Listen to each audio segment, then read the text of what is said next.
హల్లెలూయా, హల్లెలూయా. దేవుని యొక్క వాక్యాన్ని చూద్దాం. లూకా సువార్త 9వ అధ్యాయం 23వ వచనాన్ని చదువుకుందాం.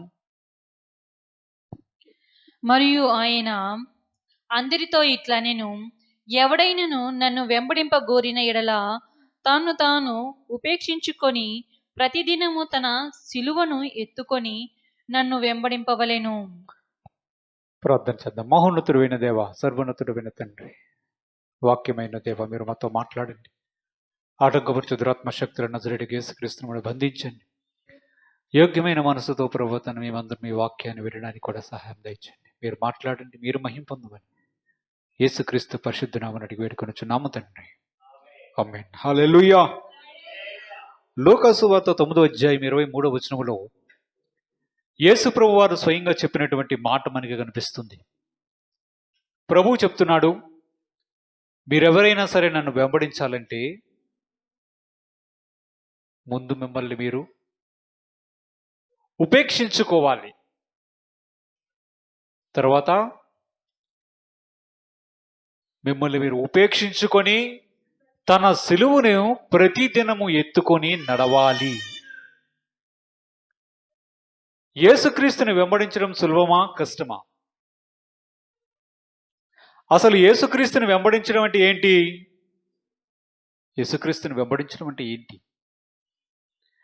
యేసు ప్రభువు వారు స్వయంగా తన మాట మనతో చెప్తున్నాడు వాక్యములో. ఎవరైనా నన్ను వెంబడించాలంటే వారు కొన్ని పనులు చేయాలి. నన్ను వెంబడించక మునుపు ఒక వ్యక్తి చేయవలసినటువంటి పనేమిటో యేసు ప్రభు వారు స్వయంగా చెప్పారు. ముందు ఏ వ్యక్తికి ఆ వ్యక్తి తన్ను తాను ఉపేక్షించుకోవాలి, తన్ను తాను విడిచిపెట్టుకోవాలి. అంటే ఏం చేయాలి? ఒక వ్యక్తి తనను గురించి తాను ఎలాగూ ఆలోచించాలో యేసు ప్రభువు వారు చెప్తున్నాడు.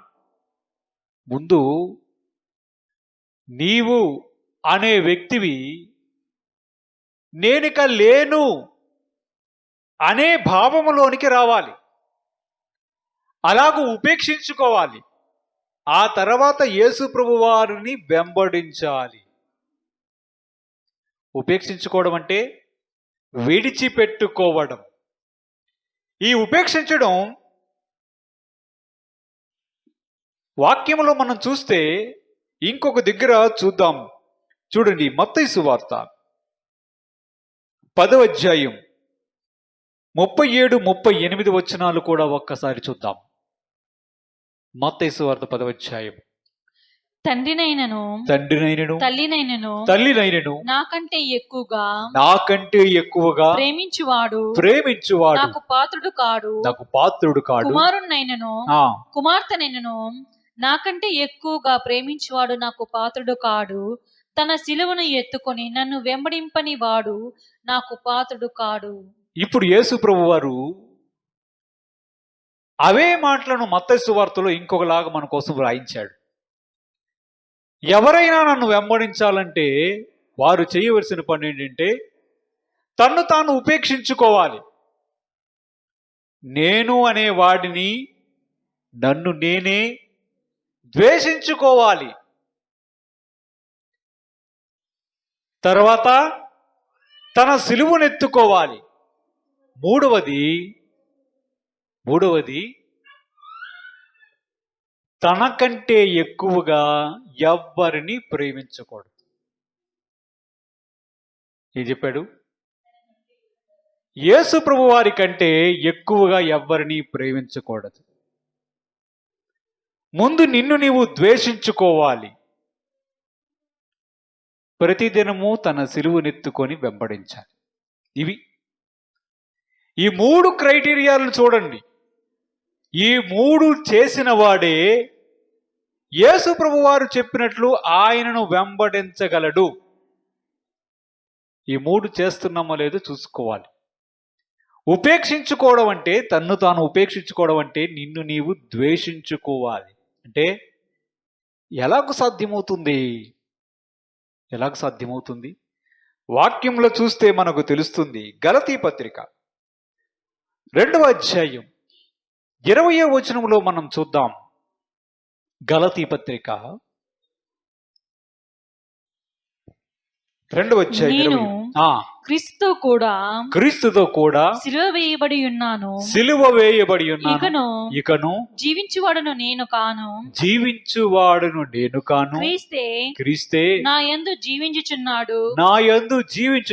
నేనిప్పుడు శరీరమందు జీవించుచున్న జీవితం నన్ను ప్రేమించి నా కొరకు తాను అప్పగించుకొనిన దేవుని కుమారుని యందలి విశ్వాసము వలన జీవించుచున్నాను. అపోస్తలుడైన పౌలు గారు చెప్తున్నారు, నేనింకా జీవించడం లేదు, నేనెప్పుడో చనిపోయాను.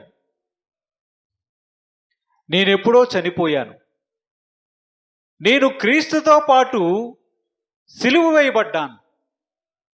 ఇప్పుడు ఎవరు బ్రతికున్నారు? నేను ఇంకా బ్రతికి ఉండలేదు. నా యందు నివసిస్తున్నటువంటి యేసు ప్రభువారే నివసిస్తూ ఉన్నారు.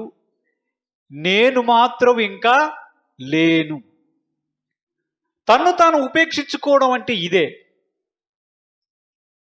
ఒకరి వ్యక్తి తనను తానే ద్వేషించుకోవడం అంటే ఇదే కోవకి వస్తుంది.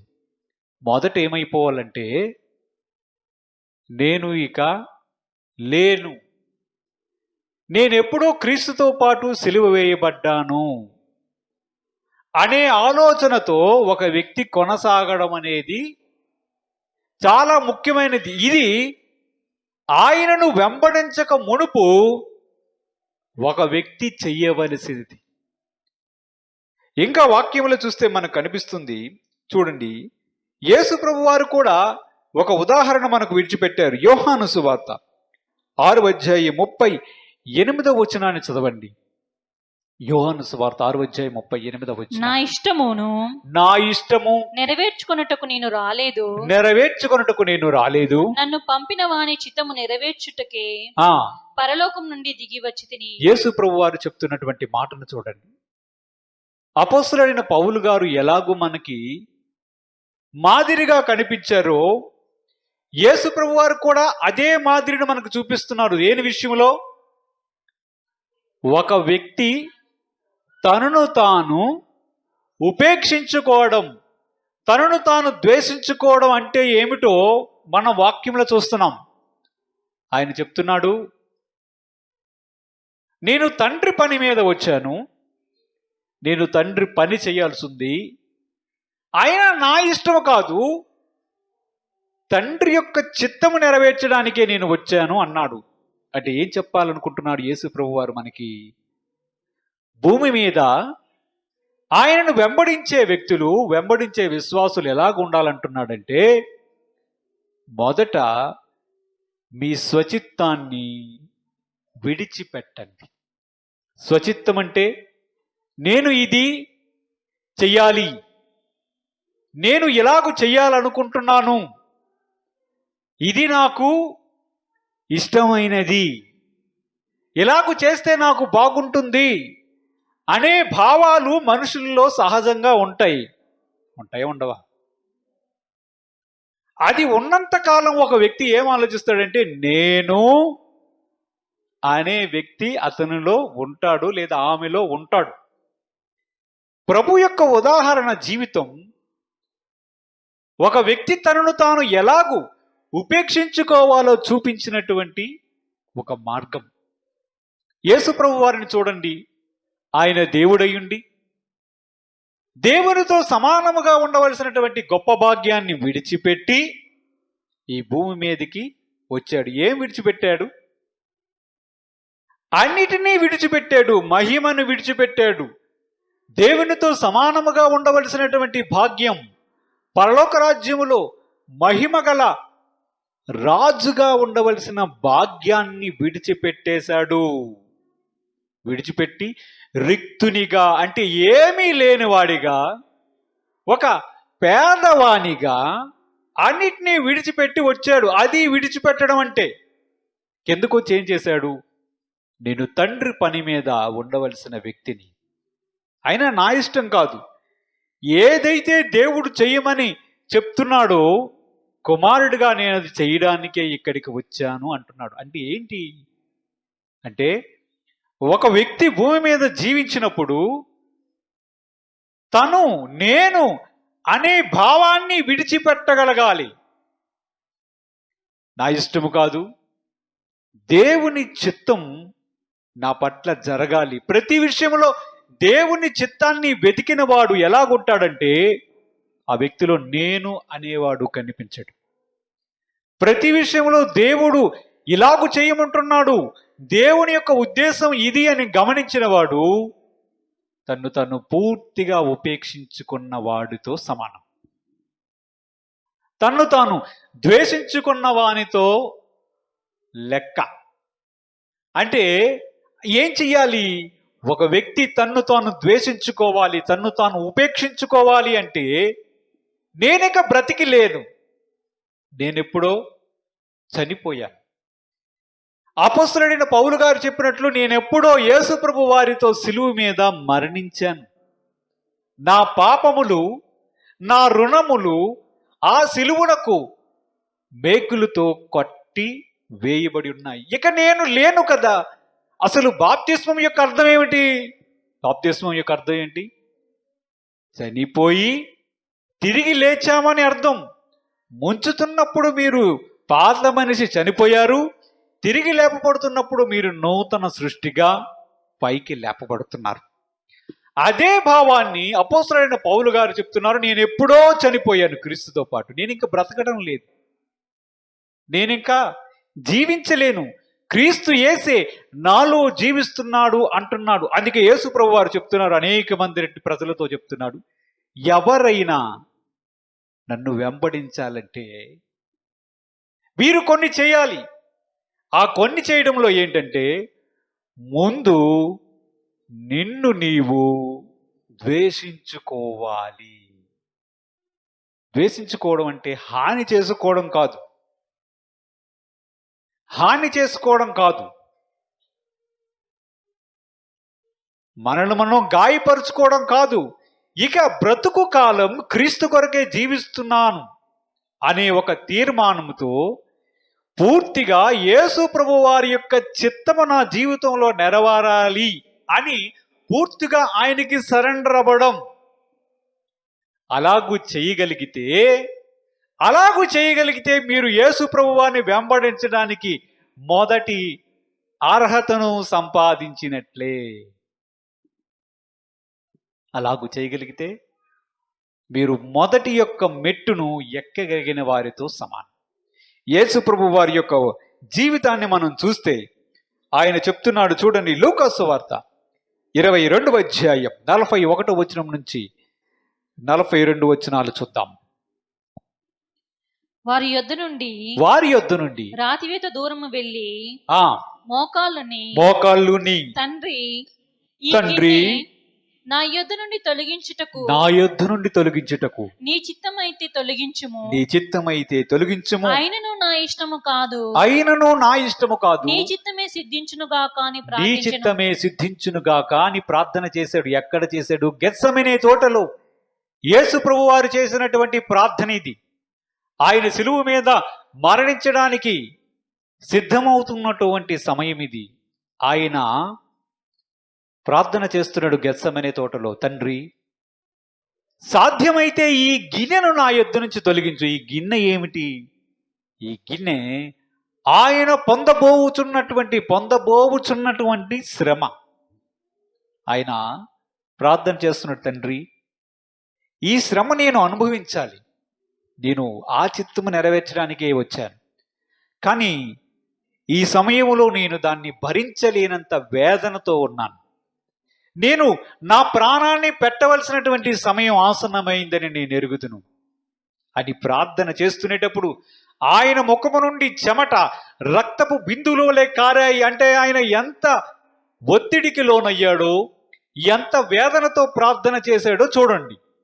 కానీ ఆయన అంటున్నాడు ఆ ప్రార్థన చేసి, ఆయన నా ఇష్టం కాదు ప్రభువా, నీ చిత్తమే కాని, నీ చిత్తము ఎలాగూ ఉన్నట్లయితే అలాగే జరగనిమ్ము అని ప్రార్థన చేశాడు. యేసు ప్రభు వారు మనకి ఉదాహరణ చూపిస్తున్నాడు. ఆయన భూమి మీద జీవించిన కాలము కూడా ఒక ఉదాహరణ చూపించాడు. నేను నా తండ్రి చిత్తము నెరవేర్చడానికే వచ్చాను. గెత్సెమనే తోటలో చెప్తున్నాడు, నా చిత్తము కాదు నీ చిత్తమే జరిగించు ప్రభువా అనే మాటను కూడా ఆయన చెప్పాడు. అపొస్తలుడైన పౌలు గారు అయితే చెప్తున్నారు, నేను ఇంకా చనిపోయాను, ఎప్పుడు నేను ఇంకా బ్రతికి ఉండలేదు, నేను పూర్తిగా యేసు ప్రభు వారికి సరెండర్ అయిపోయాను, నేను పూర్తిగా ఇంకా బ్రతికి ఉండలేదు, ఇక మీదట బ్రతికి ఉన్నది ఏమైనా ఉన్నదంటే నాలో నేను లేను, నేను అనేవాడిని లేను, నాలో క్రీస్తు యేసు జీవిస్తున్నాడు అనే మాటను చెప్తున్నాడు. యేసు ప్రభు వారు సువార్త చెప్తున్నటువంటి ఆ దినాల్లో చెప్పిన మాటకి అర్థం ఇదే వస్తుంది. ఒకడు లేదా ఒక వ్యక్తి తన్ను వెంబడించాలంటే, యేసు ప్రభు వారిని వెంబడించాలంటే మొట్టమొదట చేయవలసినటువంటి పని ఏమిటంటే ముందు వారిని వారు ఉపేక్షించుకోవాలి. యేసు ప్రభు వారు సువార్త చెప్తున్నటువంటి దినాల్లో అనేక మంది బహుజన సమూహములు ఆయన చేసినటువంటి అద్భుత కార్యాలు, సూచక్రియలు, ఆయన చేసినటువంటి స్వస్థతలు, ఆయన పంచుతున్నటువంటి రొట్టెలు, ఆయన చేసినటువంటి బోధన చూసి ఆశ్చర్యపడి ఆయనను వెంబడించడం ప్రారంభించారు. ఆయనకి చాలా మంది శిష్యులుగా ఏర్పడ్డారు. చాలా మంది శిష్యులతో మాట్లాడుతునేటప్పుడు ఆయన కొన్ని మాటలు మాట్లాడేటప్పుడు వారు చెప్పినటువంటి మాట ఏమిటో తెలుసా? ఇది బహు కఠినమైన మాట. ఆయన చెప్పిన మాటలు వాళ్ళకి ఎలా కనిపించాయంటే, ఇది చాలా కఠినమైన మాట, దీన్ని ఎవడు పాటించగలడని చెప్పి ఆ రోజు నుంచి యేసు ప్రభు వారిని వెంబడించకుండా వెనుగు తిరిగినటువంటి శిష్యులు అనేబడేవారు చాలా మంది ఉన్నారు. యేసు ప్రభువుని వెంబడించడం అంటే సులభమా కష్టమా చెప్పండి? యేసు ప్రభు వారిని వెంబడించడం అంటే సులభమా కష్టమా? సులభమా కష్టమా? ఆయన ఇంకా చెప్తాడు, నేనేం అడుగుతున్నాను నిన్ను, నీవు నన్ను ప్రేమించు, నన్ను ప్రేమించు, నీతో పాటు నేను ఉంటాను, ఇంతే కదా నీ తండ్రి అయిన దేవుడు నిన్ను అడుగుతున్నాడు అని సింపుల్గా చెప్తున్నాడు కదా. కానీ ఆయన చెప్తున్నాడు, ఎవరైనా నన్ను వెంబడించాలంటే మొదట నిన్ను నీవు తృణీకరించుకోవాలి. చేస్తామా? చేయగలమా? స్వచిత్తాన్ని పక్కన పెట్టాలి. యేసు ప్రభు వారి యొక్క అధికారానికి లోబడాలి. ఎప్పుడైనా ఇలాంటి ప్రార్థన చేశారా? హల్లెలూయా చెప్పండి. ఎప్పుడైనా ఇలాంటి ప్రార్థన చేశారా? ప్రభువా, నా జీవితంలో నీ చిత్తమే నెరవేరాలి అని పూర్తిగా ఎప్పుడైనా ప్రార్థన చేశారా? ప్రభువా, నా మీద నీవే సర్వాధికారి అయ్యుండు, నన్ను నడిపించని ఎప్పుడైనా ప్రార్థన చేశారా? అలాగూ ప్రార్థన చేస్తే యేసు ప్రభు వారిని వెంబడించడంలో మీరు సఫలత సాధిస్తున్నట్లు. వాక్యంలో చూద్దాం, ఆయన ఏం చెప్తున్నాడు? తన సిలువను ఎత్తుకొని, ఏంటి, ప్రతి ఒక్క వ్యక్తి యేసు ప్రభు వారిని వెంబడించాలంటే ముందు ఉపేక్షించుకోవాలి, తర్వాత నీకొక సిలువ ఉంది, ఆ సిలువను ఎత్తుకొని వెంబడించాలి అంటున్నాడు. యేసు ప్రభు వారు సిలువ మోసారు కదా, మోసారా? ఎందుకోసం మోసారు? సర్వమానవాళి పాపములను తొలగించడానికి ఆయన సిలువను మోసాడు. ఇప్పుడు ఆయనే చెప్తున్నాడు, మీరు నన్ను వెంబడించాలంటే ఇంకొక పని చెయ్యాలి, ఇంకొక పని చెయ్యాలి. నీకొక సిలువ ఉంది, ఆ సిలువను మోసుకొని ప్రతి దినము నన్ను వెంబడించాలి. సిలువను మోసుకొని ఆయనను ప్రతిదినము వెంబడించడం అని ఎందుకు చెప్పాడు? ఆయనే అందరి పాపముల నిమిత్తం సిలువ మోసాడని వాక్యం చెప్తుంది, చరిత్ర దానికి చెప్తుంది. అదే మనము నమ్మి విశ్వసించి యేసు ప్రభు వారిలో నిత్య జీవం ఉందని గ్రహించి మనం ఆయన దగ్గరికి వచ్చి రక్షణ పొందాం, అవునా? మరి ఆయన ఎందుకు చెప్తున్నాడు ప్రతివాడు తన సిలువనెత్తుకొని నన్ను వెంబడించాలి అంటున్నాడు? అంటే సిలువ అంటే ఏంటి? ఏంటి అంటే శ్రమ పడమని చెప్తున్నాడా? మీరు కూడా నాలాగే సిలువ మీద మరణించాలని చెప్తున్నాడా? అలాగైతే అపొస్తలుడైన పౌలు గారు ఎందుకు చెప్తాడు, నేను ఎప్పుడో క్రీస్తుతో పాటు సిలువ మీద మరణించి తిని అన్నాడా? గతంలో వాక్యం చదివాము ఇందాకే. మరి అలాంటప్పుడు మరలా సిలువెత్తుకొని మరలా మనమేం చేస్తాం?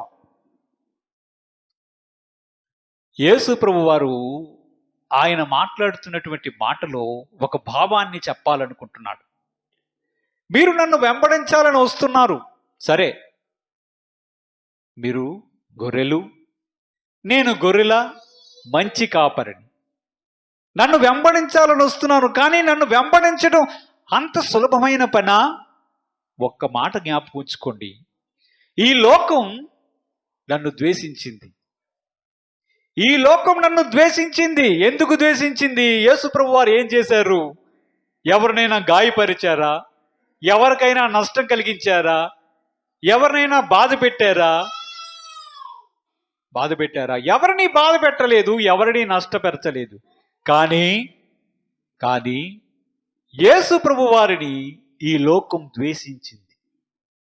ఆయన మరలా చెప్తున్నాడు, మీరు ఒకవేళ నన్ను వెంబడిస్తే ఒక్క మాట జ్ఞాపకం ఉంచుకోండి, నన్ను ద్వేషించారు గనుక మిమ్మల్ని ద్వేషిస్తారు. రెడీయా? మిమ్మల్ని ద్వేషిస్తారు. మీ పేరు చెడ్డదని మీ గురించి ఊరంతా ప్రచారం చేస్తారు. యేసుక్రీస్తు యొక్క నామం వలన ఇప్పుడు ఇది వెంబడించాలి మీరు. రెడీయా? యేసు ప్రభు వారి దగ్గరికి రండి, స్వస్థతనిస్తాడు, ఆశీర్వాదాన్ని ఇస్తాడు, స్వస్థత ఇస్తాడు. అమ్మా, యేసు ప్రభు వారి దగ్గరికి రండి అని అనేక మంది యేసు ప్రభు వారి యొక్క సువార్తను ప్రజల దగ్గరికి ప్రకటిస్తున్నారు. మంచిదే. యేసు ప్రభు వారిలో నిత్య జీవం ఉందని చెప్పారు. మంచిదే. కానీ యేసు ప్రభు వారి దగ్గరికి రావడం అంత సులభమైనదా? పరలోకమందున్న తండ్రి ఆకర్షిస్తే గాని ఎవడును నా యొద్దకు రాడని స్వయంగా ఆయనే చెప్పాడు. మీరందరూ యేసు ప్రభు దగ్గరికి వచ్చారంటే కారణం ఏంటో తెలుసా? పరలోకమందున్నటువంటి అద్వితీయ దేవుడు మిమ్మల్ని ఆకర్షించాడు. నా కుమారుడి దగ్గరికి రండి, నా కుమారుడిలో నిత్య జీవం ఉంది అనే విషయాన్ని మీకు తెలియకుండానే మిమ్మల్ని ఆకర్షించడం ద్వారా మీరు ఆయన దగ్గరికి వచ్చారు. ఎందులో మన తెలివితేటలు, మన జ్ఞానం, మన సామర్థ్యం, మన ఆలోచన ఏమీ ఉండదు. పరలోకమందున్న తండ్రి నిన్ను ఆకర్షించాడు. మీకు తెలియకుండానే గత వారం ధ్యానించాను, చూసారా?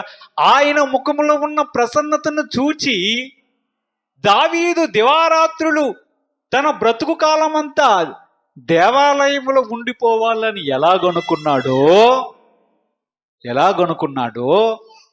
అలాగూ మిమ్మల్ని దేవుడు ఆకర్షించడం జరిగింది. దేవునికి స్తోత్రం కలుగును గాక. హల్లెలూయా. ఆ విధంగా ఆకర్షించడం ద్వారా మీరు యేసు ప్రభు వారి దగ్గరికి వచ్చారు. అయితే ఆయన చెప్తున్నాడు, వచ్చారు సరే, రాబడంతో ముగిసిపోదు కథ, అక్కడే ప్రారంభమవుతుంది. నీవు యేసు ప్రభు వారిని అంగీకరించడంతో అపవాది మిమ్మల్ని గుర్తిస్తాడు.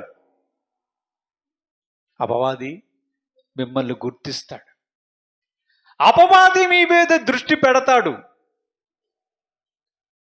అపవాది నిన్ను ఇబ్బంది పెట్టడానికి తన ప్రయత్నాన్ని చేస్తాడు. నీ విశ్వాసం నుంచి తొలగించడానికి వాడు ప్రయత్నం చేస్తాడు. ఎక్కడుంది? విశ్వాసాన్ని తొలగించడానికి ఎలుమా అనేవాడు ప్రయత్నం చేసినప్పుడు అపొస్తలుడైన పౌలు గారు ఏం చెప్పారు? ఆ మాటను గుర్తుపెట్టుకోండి. విశ్వాసం నుంచి తొలగించడానికి ప్రయత్నం చేస్తాడు. మిమ్మల్ని క్రీస్తు నామమును ధరించిన బట్టి మిమ్మల్ని హింస పెట్టడం అనేది ప్రారంభమవుతుంది. ఈ లోకం మిమ్మల్ని ద్వేషించడం ప్రారంభమవుతుంది. కాబట్టి మీ సిలువ మీరు ప్రతి దినము ఎత్తుకోండి. యేసు ప్రభు వారి దగ్గరికి వచ్చిన తర్వాత చాలా మంది చెప్తారు, కొంతమంది రాకమునిపే చెప్తారు, అమ్మా యేసు ప్రభు వారి దగ్గరికి వస్తే శ్రమలు పెరిగిపోతాయంట, కష్టాలు పెరిగిపోతాయంట, నేను రాను అనేవారు చాలా మంది ఉన్నారు. మీరు కావాలంటే వెళ్ళి అడగండి. ఆ దేవుడు మంచివాడే గాని ఆయన దగ్గరికి వస్తే శ్రమలు పెరిగిపోతాయటమ్మా, నాకున్నవే చాలు ఇంకా పెరిగిపోతాయి అని యేసు ప్రభు వారి దగ్గరికి రావడానికి కొంతమంది తమ ఆలోచనను ఉపయోగించి నడుచుకునేవారు కూడా ఉన్నారు. కానీ వాక్యం సెలవిస్తుంది, ఆ సిలువను మోసుకొని నడిచేటప్పుడు మీరు ఎలాగో నడవాలో నేనే దానికి మాదిరిని పెట్టేశా. యేసు ప్రభు వారే దానికి మాదిరి పెట్టి, ఇదిగో సిలువను ఎలాగో మోయాలో తెలుసా, ఎలాగో మోయాలో తెలుసా, నేను చూపిస్తాను చూడండి. నేను సిలువ మోసినప్పుడు నేను ఎలాగున్నానో అలాగూ మీరు చేయగలిగితే ప్రతిదినం మీరు నన్ను వెంబడించిన వారి లెక్కలో ఉంటారు. ఆ వాక్య భాగం చూద్దాం. 1 పేతురు పత్రిక 2వ అధ్యాయం 21 నుంచి 23 వచనాలు చూద్దాం. 1 పేతురు పత్రిక 2వ అధ్యాయం. క్రీస్తుతో కూడా మీ కొరకు బాధపడి మీరు తన అడుగు జాడలయందు నడుచుకున్నట్లు మీకు మాదిరి ఉంచిపోయెను. యేసు ప్రభు వారు ఏం చేశారు? ఆయన అడుగు జాడల్లో నడుచుకొని వెళ్ళేటట్లుగా మీకు మాదిరి ఉంచిపోయాడంటే ఏం చెప్పాలనుకుంటున్నాడు? సిలువ మోయాలిరా మీరు, ప్రతిదినం మీరు సిలువ మోయాలి, నన్ను వెంబడించాలంటే అంత ఈజీ కాదు, అంత సులభం కాదు. ఆ మాదిరి ఏంటో నేను చెప్తా. నేను ఎలాగూ నడిచాను సిలువ మోసుకొని, ఆ మాదిరిలో ఆ ఉదాహరణలో మీరు ప్రతి అడుగు వేసుకుంటే మీరు నిత్య జీవంలోనికి వచ్చేస్తారు. ఇప్పుడు చదవండి. ఇప్పుడు ఏమంటున్నాడు? ఆయన పాపము చెయ్యలేదు, ఆయన నోటను ఏ కపటమును కనబడలేదు. ఆయన దూషింపబడి బదులు దూషింపలేదు. ఆయన శ్రమపడి బెదిరింపక న్యాయముగా తీర్పు తీర్చు దేవునికి తన్ను తాను అప్పగించుకొనుడు. దేవునికి మహిమ కలుగును కాక. ఆయన చెప్తున్నాడు, సిలువ మోసినప్పుడు నేనేం చేశానో తెలుసా? నా ముఖానికి ముండ్ల కిరీటం పెట్టారు,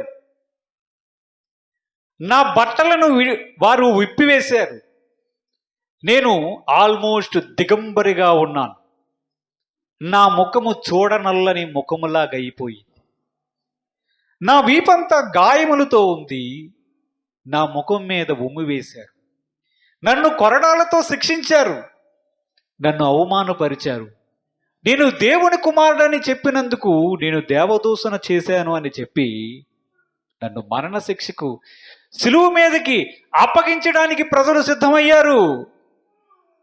నా ప్రజలారా, మీరు ఒక్క మాట జ్ఞాపకం చేసుకోండి. మీరు నన్ను వెంబడించాలని వస్తున్నారు సరే, మీరు వెంబడించినప్పుడు మీకు కూడా ఎదురయ్యేది ఏంటో తెలుసా? మీకు కూడా శ్రమ ఎదురవుతుంది.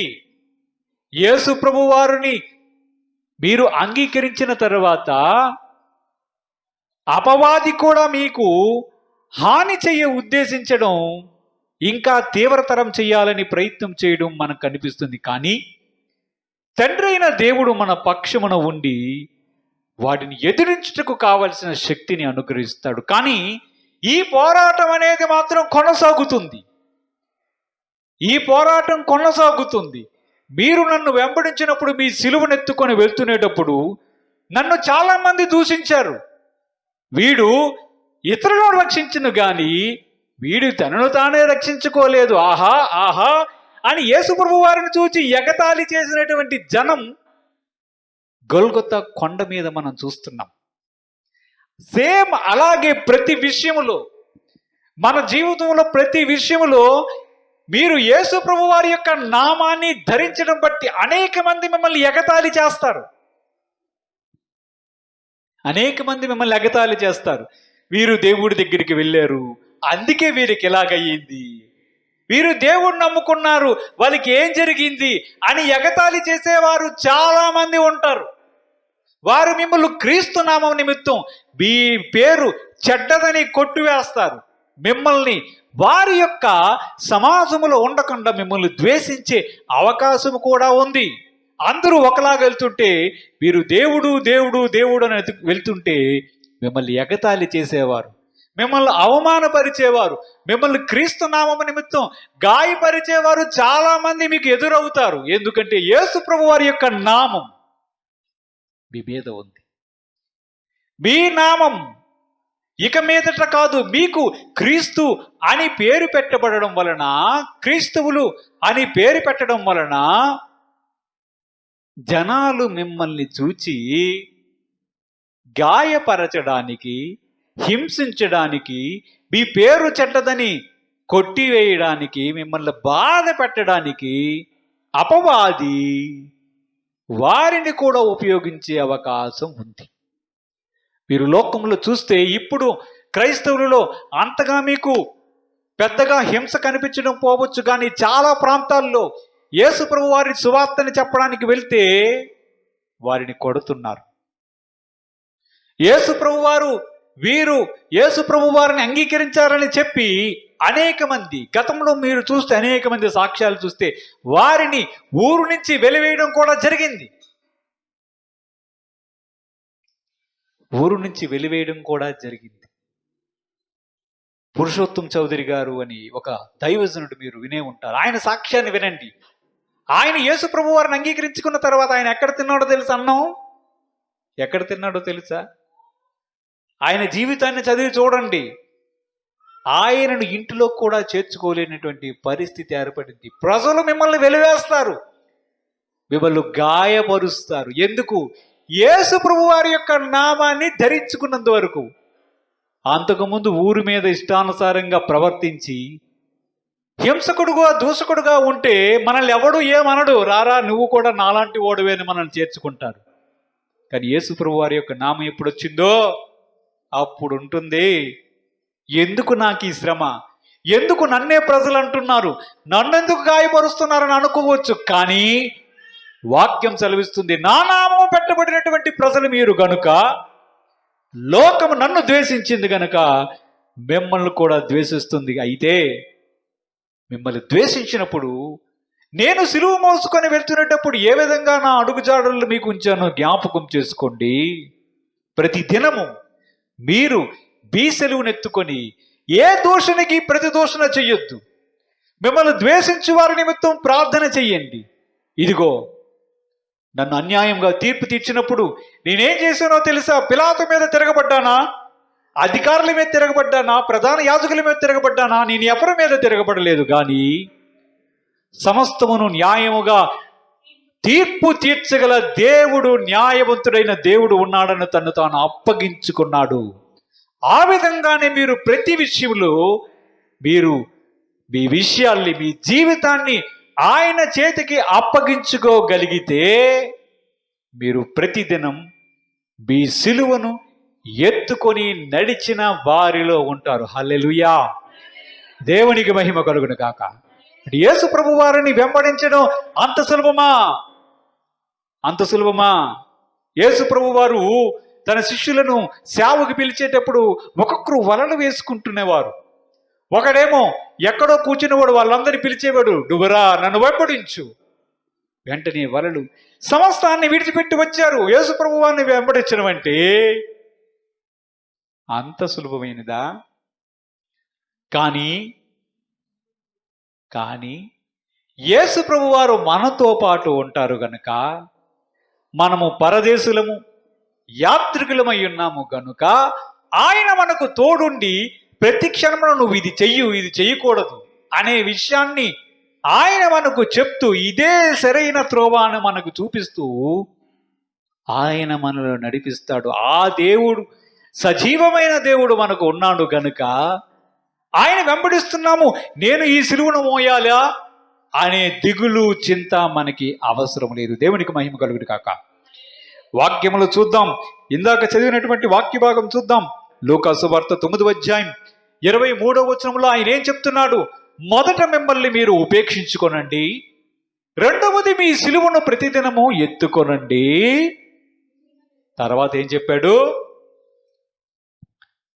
మరియు ఆయన అందరితో ఇట్లా నేను ఎవరిని నన్ను వెంబడింపగోరిన ఎడల తాను ఉపేక్షించుకొని ప్రతిదినము తన శిలువను ఎత్తుకొని నన్ను వెంబడింపవలను అని చెప్పి, ఇప్పుడు చూడండి లూకాసు వార్త 14వ అధ్యాయం 25, 27 వచనాలు కూడా చూడండి.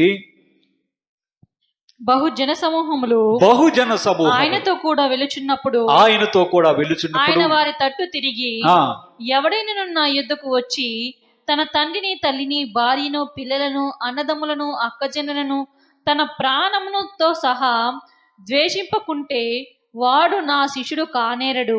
మరియు ఎవడైనను తన సిలువను మోసుకొని నిన్ను వెంబడింపని ఎడల వాడు నా శిష్యుడు కాని. ఆయన చెప్తున్నాడు చూడండి. మొదట ఏమన్నాడు? నిన్ను నువ్వు ద్వేషించుకో అన్నాడు. రోజు నీ సిలువనెత్తుకొని నడువు నన్ను వెంబడించాలంటే అన్నాడు. ఇప్పుడు ఏం చెప్తున్నాడు తెలుసా? నీ తల్లిని ద్వేషించాలి, నీ తండ్రిని ద్వేషించాలి, సమస్తాన్ని ద్వేషించాలంటే ఆయన ఏం చెప్తున్నాడు? అసలు దేవుడు ప్రేమామయుడు ఉండి తల్లిని ద్వేషించమని చెప్తాడా? నీ పొరుగు వారిని నిన్ను వలె నీవు ప్రేమించాలని చెప్పిన దేవుడు, నీ తల్లిదండ్రులను సన్మానించు. ఒకవేళ నీ తల్లిదండ్రులను నువ్వు సన్మానించకపోతే నీ ఆయుస్సు తగ్గిపోతుంది అని చెప్పినటువంటి దేవుడు అమ్మాయికి పెట్టు అని చెప్పినటువంటి దేవుడు తల్లిదండ్రులను, భార్యను, పిల్లలను ద్వేషించమని చెప్తాడా? అది ప్రశ్న. చెప్తాడా? ద్వేషించమంటే ఏంటి అర్థం? ఈ మాట మనకు అర్థం కావాలంటే మత్తయి సువార్త 10వ అధ్యాయం 37, 38 వచనాలు మనం చూద్దాం. అప్పుడు మనకు అర్థమవుతుంది. మత్తయి సువార్త. తండ్రినైనను, ఇప్పుడు వినండి, తండ్రినైనను, తల్లినైనను నాకంటే ఎక్కువగా ప్రేమించువాడు నాకు పాత్రుడు కాడు. కుమారునైనను, కుమార్తెనైనను నాకంటే ఎక్కువగా ప్రేమించువాడు నాకు పాత్రుడు కాడు. నాకు పాత్రుడు కాడు. తన సిలువను ఎత్తుకొని నన్ను వెంబడింపని వాడు నాకు పాత్రుడు కాడు. ఏమంటున్నాడు? యేసయ్య ఏమని చెప్తున్నాడు? ఇందాక చదివిన వాక్యం చూస్తే ద్వేషించమని అంటున్నట్టు కనిపిస్తుంది. ఇక్కడ వాక్యం చూస్తే మనకేం కనిపిస్తుంది? తండ్రినైనా, తల్లినైనా, భార్యనైనా, కుమారుడునైనా, కుమార్తెనైనా, ఎవరైనా సరే నాకంటే ఎక్కువగా నీవు ప్రేమించకూడదు. బాగుందా? ఆయన వెంబడించడం అంటే ఏంటి? ద్వేషించడం అంటే ద్వేషించడం గురించి మాట్లాడడం లేదు. ఆయన చెప్తున్నాడంటే, ఓ కుమారుడా, ఓ కుమార్తె, నేను నిన్ను రక్షించాను, నీవు నన్ను వెంబడించాలి. నువ్వేం చేయాలో తెలుసా? నీ కొడుకు ప్రేమించుకో, నీ భార్య ప్రేమించుకో, నీ పిల్లలు ప్రేమించుకో, నీ భర్త ప్రేమించుకో, కానీ నాకంటే ఎక్కువగా ప్రేమించకూడదు. ఇది వెంబడించడం అంటే. ఇది సాధ్యమేనా? ఇది సాధ్యపడుతుందా? చాలామంది యేసు ప్రభు వారి దగ్గరికి రమ్మని సువార్త ప్రకటించేటప్పుడు వారు ఏమంటారో తెలుసా?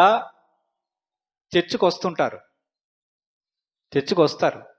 అమ్మ బాప్తిసం తీసుకో అని అంటే వారు ఏం చెప్తారు తెలుసా? సాధారణంగా నా కూతురికి పెళ్ళైపోతే బాప్తిసం తీసుకుంటా.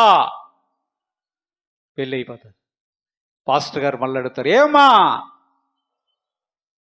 కూతురికి కొడుకు పుట్టిన తర్వాత బాప్తిసం తీసుకుంటా. కొడుకు పుట్టాడు. ఏమ్మా వాడు స్కూల్కి ఇంకా వెళ్ళలేదు, స్కూల్కి వెళ్ళిన తర్వాత ఎవడూ చూసుకోవడానికి లేరు గనక అప్పుడు బాప్తిసం తీసుకుంటా. ఇంతలో పుణ్యకాలం గడిచిపోతుంది. యేసు ప్రభువారు వెంబడించడం అంటే ఏంటో తెలుసా? అందరికంటే ఎక్కువగా ఆయనను ప్రేమించాలి. ఒకవేళ యేసు ప్రభువారు నిజంగా ఎక్కువగా ప్రేమించేవారు ఏం చేస్తారో తెలుసా? తండ్రి, తల్లి అందరినీ ప్రేమించిన వారందరికంటే ఎక్కువగా ప్రేమించి, నాకు రక్షణ కావాలి, నా కొరకు కల్వరి సిలువలో చనిపోయిన ఈ దేవుడు కావాలని అక్కడికి వస్తారు. సాకులు చెప్పి దాన్ని పోస్ట్ పోన్ చేసి దాన్ని పొడిగించి రక్షణ లేకుండా పోవడానికి కాదు యేసు ప్రభు వారు వచ్చింది. ప్రభువు చెప్తున్నాడు, మీరు నన్ను వెంబడించాలంటే 3వ కండిషన్ చెప్తున్నాడు, అందరికంటే నన్నే ప్రేమించండి. ఈ దేవుడు ఆ దేవుడే. అందుకే మీరు ఆయన ఆజ్ఞల్లో చూడండి, 10 ఆజ్ఞలు ఇచ్చినప్పుడు ఏం చెప్పాడు? నీ దేవుడైన ప్రభు అద్వితీయ దేవుడు, ఆయన నీవు పూర్ణ హృదయముతో ప్రేమించాలి అన్నాడా? మొదటాజ్ఞ ఎవరికి పెట్టాడు? నన్ను. దేవుడినైనా నన్ను ప్రేమించు. నీ తండ్రిని నేను, నీ భర్తను నేను, నిన్ను భరించిన వాడిని నేను, నిన్ను సృష్టించిన వాడిని నేను, నన్ను ఎక్కువగా ప్రేమించాలి. ఇది అసలైన 3వ కండిషన్. బాగుందా? యేసు ప్రభు వారిని ఈ కండిషన్లన్నీ మనం పాటించి ఆయన వెంబడించగలమా? అంతేకాకుండా యేసు ప్రభు వారిని వెంబడించడం అంటే ఇంకొక వాక్య భాగాన్ని కూడా చూద్దాం. అప్పుడు మనకు అర్థమవుతుంది. సంఖ్యాకాండం 32వ అధ్యాయం 6 నుంచి కొన్ని వచనాలు చదువుకుందాం. సంఖ్యాకాండం 32వ అధ్యాయం. మోషే గాదీయులతోను రూబేనీయులతోను మీ సహోదరులు యుద్ధమునకు పోవుచుండగా మీరు ఇక్కడ కూర్చుండవచ్చున, యెహోవా ఇశ్రాయేలుకి ఇచ్చిన దేశమునకు వారు వెళ్ళకయుండునట్లు మీరేలా వారి హృదయములను అధైర్యపరుచుదురు. ఆ దేశమును చూచుటకు కాదేశు బర్నేయలో నుండి మీ తండ్రులను నేను పంపినప్పుడు వారును అలాగూ చేసిరి కదా. వారు ఎష్కాలో లోయలోనికి వెళ్లి ఆ దేశమును చూచి ఇశ్రాయేలు హృదయమును అధైర్యపరిచిరి గనక యెహోవా తమకిచ్చిన దేశమునకు వారు వెళ్ళలేకపోయిరి. ఆ దినమున యెహోవా కోపము రగులుకొని 20 ఏండ్లు మొదలుకొని పై ప్రాయము కలిగి ఐగుప్తు దేశంలో నుండి వచ్చిన మనుషులలో పూర్ణ మనస్సుతోనూ యెహోవాను అనుసరించిన కెనెజీయుడగు యెఫున్నె కుమారుడైన కాలేబును నూను కుమారుడైన యెహోషువ తప్ప మరి ఎవడును పూర్ణ మనస్సుతో నన్ను అనుసరింపలేదు గనక నేను అబ్రహాము, ఇస్సాకు, యాకోబులకు ప్రమాణపూర్వకంగా నిచ్చిన దేశమును వారు తప్ప మరి ఎవరును చూడరని ప్రమాణము చేసెను. ఏం చెప్తున్నాడు? వాక్యం ఏం చెప్తుందంటే ఇక్కడ కాలేబు, యెహోషువ గురించి చెప్తున్నాడు. ప్రభు యొక్క వాక్యం చెప్తున్నాడు, కాలేబు, యెహోషువ అనే 2 వ్యక్తులు ఉన్నారు. వారు నన్ను నిండు మనస్సుతో వెంబడించారు. పూర్ణ మనస్సుతో నన్ను వెంబడించారు అని చెప్తూ మిగిలిన ప్రజలు నన్ను పూర్ణ మనస్సుతో వెంబడించలేదు అనే విషయాన్ని కూడా చెప్పాడు. ఇంతకీ కాలేబు, యెహోషువ ఎందుకు వెంబడించారు? ఎలాగూ వెంబడించారు? మిగతా వాళ్ళు ఎందుకు దేవుడు వారు పూర్ణ మనసుతో నన్ను వెంబడించలేదని చెప్పాడు? చూస్తే కాలేబు, యెహోషువలు వారు వెళ్ళి వేగు చూచిన దేశం గురించి మంచి సమాచారాన్ని ఇచ్చి, ఆ దేశాన్ని మనకు దేవుడిస్తాడు, మీరు భయపడవద్దు అని సాక్ష్యం చెప్పినటువంటి 2 యవ్వనస్తులు కాలేబు, యెహోషువ. కానీ మిగిలిన ప్రజలు అక్కడున్న ఉన్నత దేహులను చూచి, ఆ దేశం ప్రజలు మనకంటే ఉన్నత దేహులు, వారి దృష్టికి మనం మిడతల్లాగున్నాం, మనం అక్కడికి వెళ్తే వారి చేతిలో చచ్చిపోతామనే చెడ్డ సమాచారాన్ని తీసుకొని వచ్చారు. మోషే ఇప్పుడు చెప్తున్నాడు, ఆ ఉదంతాన్ని ఎత్తి మోషే రూబేనీయులు, గాదీయులు అంటే రూబేను యొక్క వంశ గోత్రపు ప్రజలు, అలాగే గాదీయుల యొక్క వంశస్థులకు మోషే చెప్తున్నాడు, రూబేనీయులారా, గాదీయులారా, మీరెందుకు ఇక్కడ కూర్చున్నారు? మీ సహోదరులు యోర్దాను దాటి అవతల ఉన్న ప్రదేశాన్ని ఆక్రమించుకోవడానికి వెళ్తున్నారు. మీరెందుకు ఇక్కడ కూర్చున్నారు? మీరు వారితో కూడా వెళ్ళాలి కదా. మీరెందుకు వారిని ప్రోత్సహించడం లేదు? గతంలో మీ తల్లిదండ్రులు ఇలాగో చేశారు. అందువల్ల దేవుడు వారి మీద కోపపడి వారు ఆ దేశములో వెళ్లకుండా దేవుడు 20 సంవత్సరాలు పైప్రాయం కలిగినటువంటి ప్రతి వ్యక్తిని కూడా ఇక్కడే అరణ్యంలో 40 సంవత్సరాలు తిరిగినట్లు చేసి వారు పాలు తేనెలు ప్రవహించే దేశానికి, ఏ దేశమైతే నేను వాగ్దానం చేశానో ఆ దేశానికి వెళ్లకుండా అరణ్యంలో రాలిపోయారు కదా. కాలేబు యెహోషువలు ఏం చేశారో చూడండి. వీరు అలాగు చెయ్యాలి అని రూబేనీయులతోనూ గాదీయులతోనూ మోషే మాట్లాడుతున్నట్లుగా కనిపిస్తూ ఉంది. ఇంతకీ కాలేబు యెహోషువ ఏం చేశారు? దేవుణ్ణి నిండు మనసుతో వెంబడించారు. ఇక్కడ మనకు కనిపిస్తుంది దేవుణ్ణి వెంబడించడం అనే విషయం మనకు కనిపిస్తుంది. అంటే ఏం చేసినట్లు? ఒక్క మాట మనం అర్థం చేసుకోవాలి. యేసు ప్రభువు వారి దగ్గరికి వచ్చి మనం వెంబడిస్తున్నప్పుడు మనతో పాటు చుట్టుపక్కల చాలా మంది కూడా వెంబడిస్తూ ఉంటారు. మీ ప్రవర్తన ఎలాగో ఉండాలంటే, ఇతర ప్రజలు నిన్ను చూచి, నీ క్రియలను చూచి దేవుడి మీద నుంచి వారి మనస్సు తిప్పుకునేటట్లు నీవు ప్రవర్తన చెయ్యకూడదు. నీ ప్రవర్తనను బట్టి, నీ మాటను బట్టి ఏ వ్యక్తి అయినా, ఏ జనమైనా యేసు ప్రభు వారిని, సజీవుడైన దేవుణ్ణి వెంబడించకుండా ఒకవేళ మీరు ఆటంకపరిస్తే మీరు ఆయనను వెంబడించిన వారు కారు. మోషే కాలేబు యెహోషువ ఉదాంతము చెప్తూ వారు దేవుని పూర్ణ మనసుతో వెంబడించారు. ఎందుకో తెలుసా? చుట్టూ ఉన్నటువంటి సమాజాన్ని దేవుని మీద విశ్వాసాన్ని పెంపొందించేలాగన వారిని ప్రోత్సహించే విధముగా మాట్లాడారు. అందువలన వారు పూర్ణ మనసుతో వెంబడించిన వారి జాబితాలోనికి వచ్చారు. మీరు ఒక మాట జ్ఞాపకం చేసుకోండి. అదే విషయాన్ని మన జీవితానికి అన్వయించి లేదా అప్లై చూస్తే మనకి ఏమర్థమవుతుందంటే, సాక్ష్య జీవితాన్ని కాపాడుకోవాలి. ఎక్కడ కూడా నీ పేరును బట్టి, ఒక వ్యక్తిగా యేసు ప్రభువును వెంబడించిన వ్యక్తిగా నీ పేరును బట్టి, నీ వ్యక్తిగత జీవితాన్ని బట్టి ఏ వ్యక్తి కూడా దేవుని మీద ఉన్నటువంటి విశ్వాసం తొలగిపోవడానికి మీరు కారణం కాకూడదు. మీరు కారణం అయితే మీరు దేవుణ్ణి వెంబడించేవారు కాలేరు.